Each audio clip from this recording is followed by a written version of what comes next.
प्रभु, क्या संसार में केवल सुख का होना संभव नहीं है?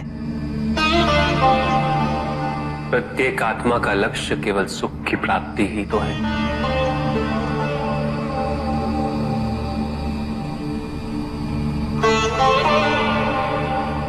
परमानंद की प्राप्ति,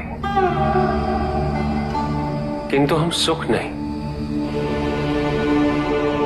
सुख को प्रदान करने वाली वस्तुओं को एकत्रित करना ही जीवन का उद्देश्य मान लेते हैं।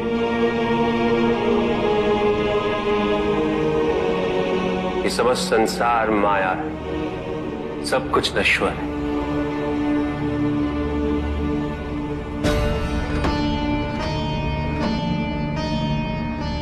जिन वस्तुओं को हम सुख का स्रोत समझकर एकत्रित कर रहे हैं,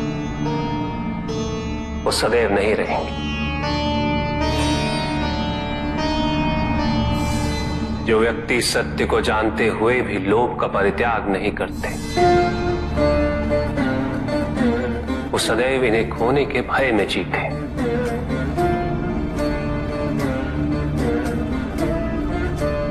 और जो व्यक्ति सत्य को जानते ही नहीं, वो अहंकार में जीते।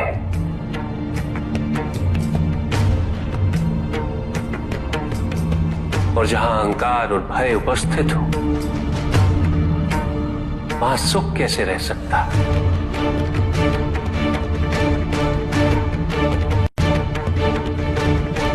किसी को यह दुख है कि उसके पास कुछ भी नहीं,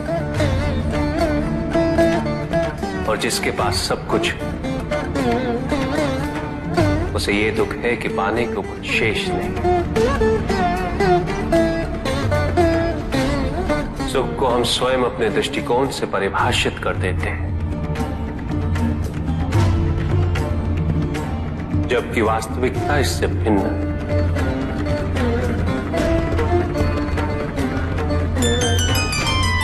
इसलिए आवश्यकता है अनासक्त रहने की। किंतु प्रभु, क्या आसक्ति स्वाभाविक नहीं है? पर दुख का मूल कारण भी तो यही है ऋषि भृगु।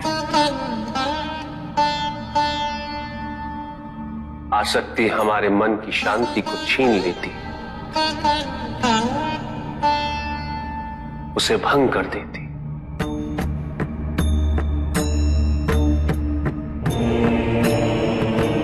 हमारी बुद्धि को स्थिर नहीं रहने देती,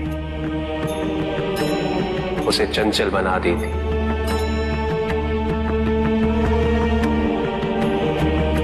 आसक्ति से प्रमाद की उत्पत्ति होती, प्रमाद मद होता है, और मद अहंकार का स्रोत है।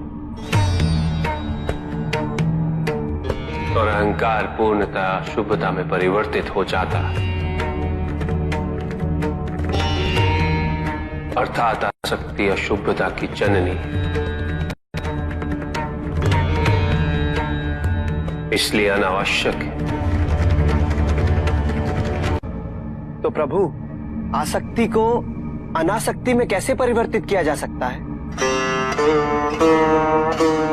और हम आसक्ति से कैसे उबर सकते हैं प्रभु?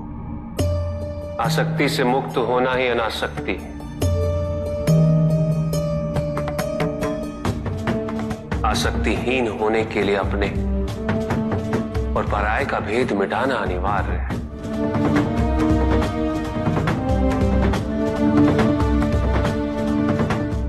और यह तभी संभव होगा जब हम सुख की खोज बाहर नहीं, अपने भीतर करें। जब हम यथार्थ को पहचानें, उसे स्वीकार करें।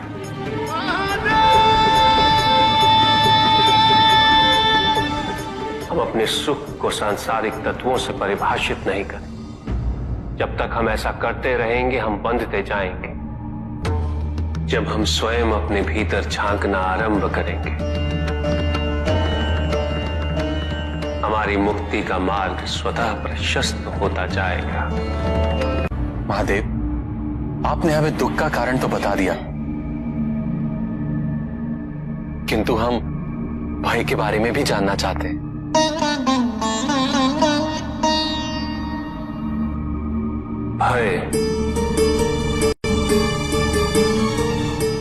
भय का स्रोत है इच्छा।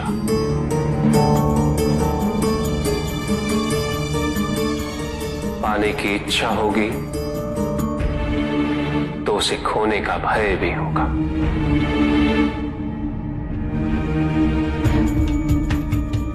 यदि जीवित रहने की इच्छा है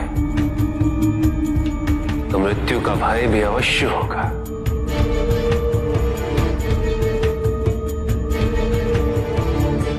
किंतु केवल मनुष्य ही नहीं,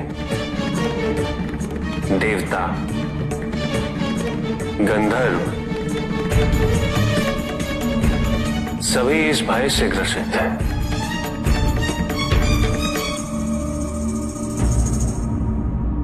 क्योंकि इच्छाओं से मुक्त कोई भी नहीं।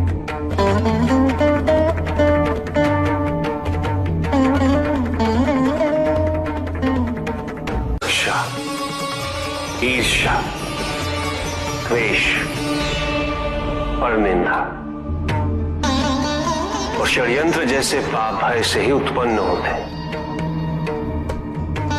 और प्रत्येक पाप का प्रायश्चित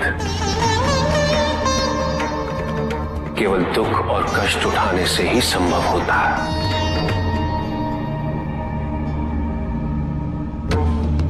इसलिए भय भी अंत में दुख का कारण बन जाता है।